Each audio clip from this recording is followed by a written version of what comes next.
All right. Today I want to go over the Loomis method for drawing a head.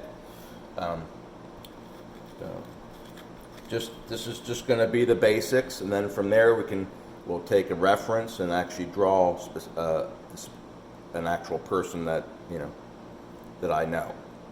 Okay. So basically, the Loomis method starts with you can take you draw a circle as the main part of the head, okay? And if you have a front view, then they're looking right at you, you would divide this into, split it right into, put a cross across, and this would be the bottom of the brow. And this would be the center of the face. So usually, let's put it in some brows here. Now, usually another thing you would do for the sides of the head, you would take about 2/3 of the side here and kind of cut it off.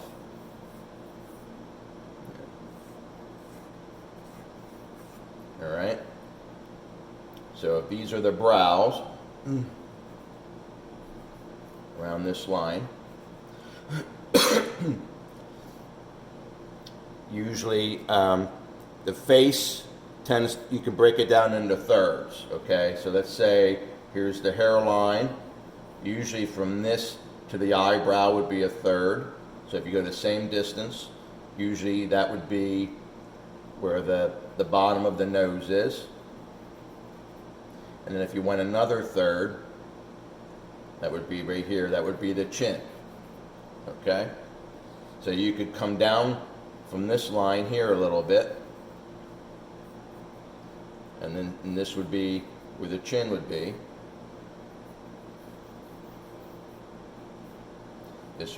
And then this center line, this is where you would put the ear.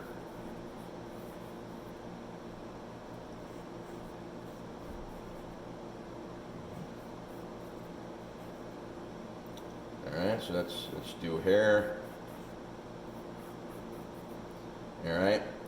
Alright, so here, and then usually about a third down from the bottom of the nose would be where the top of the lips would be. So you could do, like an M. And then around the center would be the center of the mouth. And then you would, if you split this in half, that's usually around where the bottom, maybe a little bit lower, the bottom lip would be. So here's the bottom lip. Okay, and there's the chin. And what you do is you start out with this, so the eyes would be, and usually if you think straight across, you could fit like 5 eyes across the face. So if you divide it into 5, think 1, 2, put 1 in the center, 1, 2, 3, 4, 5. So you take an eye, so an eye would be somewhere, like that. So you can do the eyelid underneath the brow. You can do the brow here, make it a little more pronounced there. You got the nose.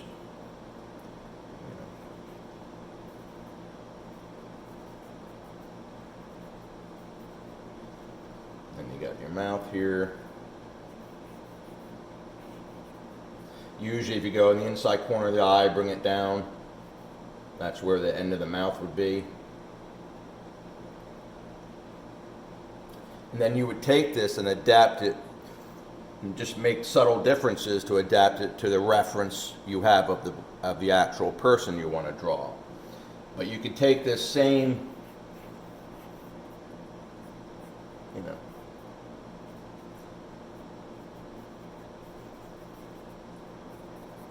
add a little shading. More hair.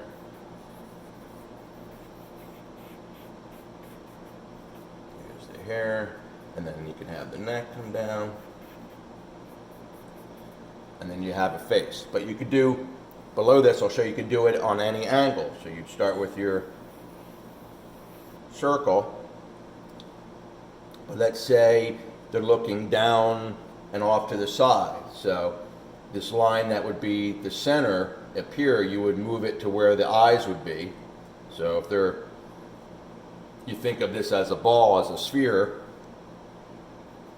you know, you could have the eyes kind of going like this, you know, and then you would think of the center line of the face. If they're looking off this way, you can imagine the face is going like that.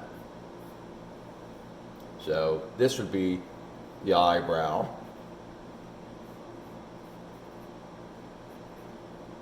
You know, and then you would divide, you know, do the thirds thing here, hairline, you know, bottom of the nose could be right here,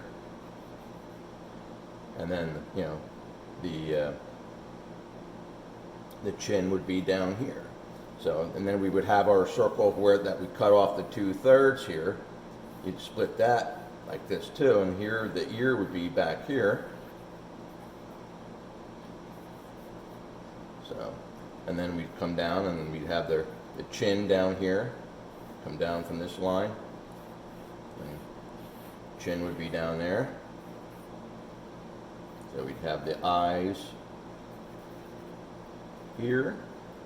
We'd come down about 1/3 at the top of the mouth, and then that.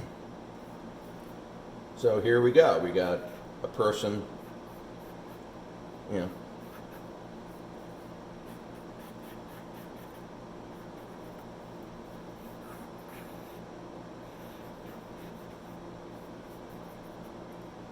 looking off to the side here.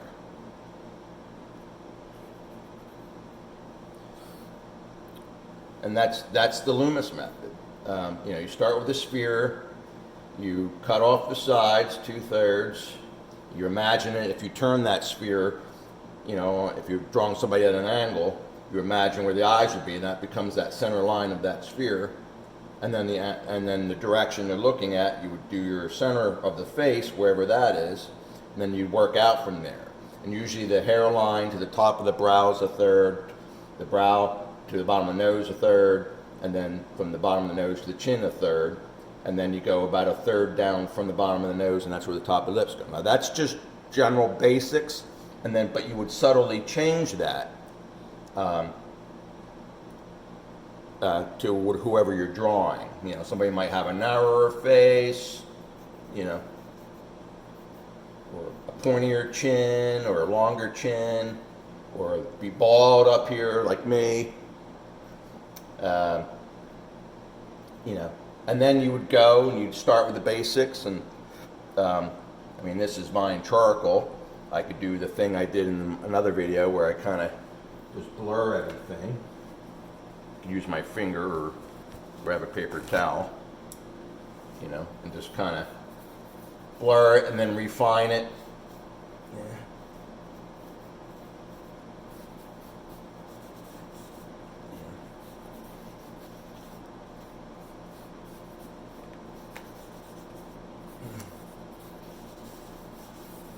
You know, you can almost erase it somewhat and just leave like a fine imprint of, if you were doing charcoal, that is, or use an eraser.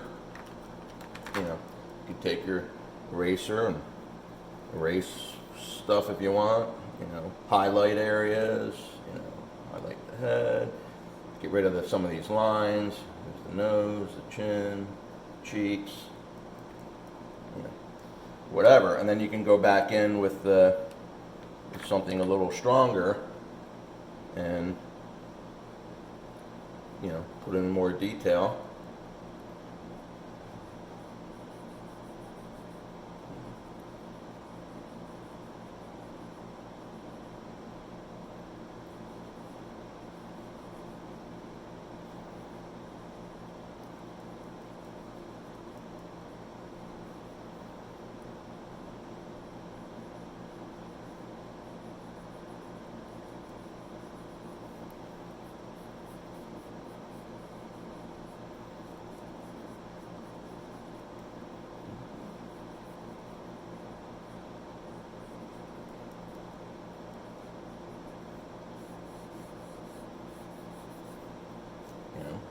turn it into a female, male, whatever.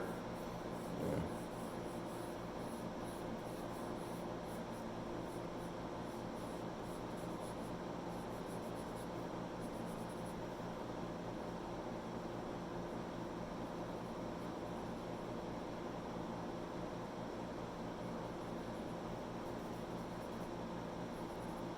But you get the idea.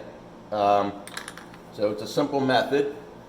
In the next video I make, I'm going to use that, start out that way, and then actually draw the picture from a photo of somebody I know, and then show you how you can, from here, you can continue refining and creating. Back to the point I've been making in other videos, that anybody can draw. People think they can't, they can. You can draw people. Again, I'll recommend that book, Drawing from the Right Side of the Brain. It helps you to look and analyze things. So when you're looking at that photo of the face, which at some point I might even turn upside down so you stop thinking of it as the person I know, and I could break down into shapes and darks and lights and edges and be analytical when I do it, and it'll help the image come out much better. But this is like a basic framework to start from, so that you can get the basic proportions down and stuff, so you're not too far off, and then you refine it from there. Thank you. Oh, I wanted to add this. This is a picture of some of the different angles a head can be. You get the idea. It's a good practice to do. Just do a page of just drawing the sphere and basic outlines of the shape, breaking the face into thirds, figuring out the chin and cutting off the sides, and just play around with that for a while before you actually go in to draw a specific person. Okay, thank you.